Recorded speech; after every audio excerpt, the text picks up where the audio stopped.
Ghanshyam Maurya, Azamgarh, UP. इनका सवाल ऐसा है कि आजकल आपके वीडियोस में जो कमेंट्स आते हैं उसमें गाली वाले और ट्रोलिंग वाले कमेंट्स बहुत कम हो गए। इसके पीछे का कारण क्या है? लोग आपको सुन सुन कर रैशनल बने, ये उसके पीछे का कारण है। देखिए, मैं गांधी विनोबा को मानने वाला व्यक्ति हूँ, उनके आंदोलन से आया हूँ। इंसान के बदलने पर मेरा बहुत विश्वास है। फिर मैंने अंधविश्वास के खिलाफ की एक बहुत एग्रेसिव मूवमेंट शुरू की। उसमें भी मैंने हमेशा ये भान रखा कि जो अंधविश्वासी होते हैं वे संस्कारों के कारण होते हैं, उनको हमने मूर्ख नहीं समझना चाहिए, कम अक्कल नहीं समझना चाहिए। मैं भी एक जमाने में वैसा था, इसलिए उनको बहुत अच्छे ढंग से तार्किक बुद्धि से हमने समझाना चाहिए, और मैं ये काम करते गया। मेरे कार्यकर्ता बने कैसे? मेरे ज़्यादातर कार्यकर्ता मेरे से झगड़ने वाले, मारने के लिए आने वाले लोगों में से बने। मेरा बहुत विश्वास है कि मैं लोगों को बहुत अच्छे ढंग से कन्विंस कर सकता हूँ और बदल सकता हूँ। लोग बदलते गए, कार्यकर्ता बनते गए, मेरी मूवमेंट बढ़ती गई। तो ये अनुभव मेरे पहले से रहे हैं।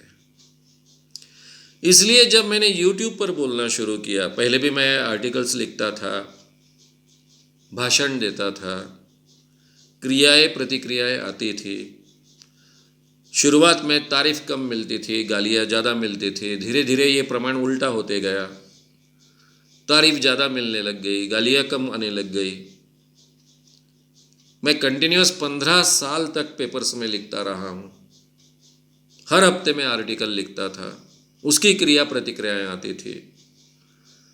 जब से मैंने अंधविश्वास के खिलाफ काम शुरू किया, तब से गालियाँ खाना मेरे जीवन का हिस्सा बन गया। तो मेरे लिए उसमें कोई नई बात नहीं थी, और मैं जानता था कि ये लोग बदलते जाएंगे। बदलेंगे नहीं तो बाद में बाकी लोग चुप बैठेंगे कि आदमी कहता है वो सच कहता है। मैं आपको एक उदाहरण बताऊंगा। 82 से 90 तक मैंने फुल टाइम अंधविश्वास के खिलाफ काम किया, और मेरा संगठन अगर टूटता नहीं, उसके दो हिस्से बनते नहीं, दाभोलकर जी मेरे संगठन से अलग होकर उसके दो हिस्से नहीं करते, तो शायद मैं ज़िंदगी भर फुल टाइम काम करते रहता। मेरी आंखें खुल गई, और फिर मैंने तय किया कि मेरे पेट का भी मैंने सोचना चाहिए। और फिर मुंबई जाकर 91 में मैंने अंधविश्वास के खिलाफ काम करना जो था वो एकदम से प्रमाण उसका कम कर दिया, और ज़्यादा से ज़्यादा समय मैं पर्सनालिटी डेवलपमेंट के वर्कशॉप को देने लग गया, जो मेरे कमाई का भी साधन था, एकमात्र कमाई का साधन था। तो मेरे वर्कशॉप में काफ़ी लोग ऐसे आते थे जो मुझे हमेशा गाली देने वाले होते थे। कुछ ज्योतिषी भी आते थे। अब ज्योतिष के खिलाफ तो पूरे भारत में सबसे ज़्यादा लड़ाई करने वाला मैं अकेला इंसान हूँ, मेरा अकेला संगठन है। जब उनसे अच्छी मित्रता हो जाती तो मैं पूछता था, क्यों मुझे आप तो बहुत गाली मारते हैं। केवल जाहिर तरीके से गाली मारते नहीं, पेपर में भी लिखते हैं, फिर भी आप मेरे क्लास को कैसे आए? वो कहते थे आपके कई विचार हमको पटते नहीं थे, लेकिन एक बात तो हमको पता थी कि आदमी सच्चा है, किसी को ठग नहीं सकता है। हालांकि हमारे समूह के बारे में बहुत गलतफहमियां हैं, लेकिन ये आदमी सिखा रहा है, इसका मतलब इसमें कुछ तो भी सत्य होना चाहिए। ये मानकर हम आए, और आने के बाद में पहली बार आपको इतना नज़दीक से सुन रहे हैं, अनुभव कर रहे हैं, तो हमारे ध्यान में आया कि हमारी काफ़ी गलतफहमियां थी। ये बात मैंने इतने लोगों के मुंह से सुनी है। कई बाबाओं के भक्त आते थे जो मुझे बार बार गाली देते थे, मेरे वर्कशॉप में आते थे। मैं पूछता था कैसे क्या आ गए? फिर वही बात कि आपकी क्रेडिबिलिटी, आप तो लोगों को ठग नहीं सकते, जो कहेंगे वो सत्य ही होगा, इसलिए हम आए। तो ये दूसरा भी अनुभव रहा है।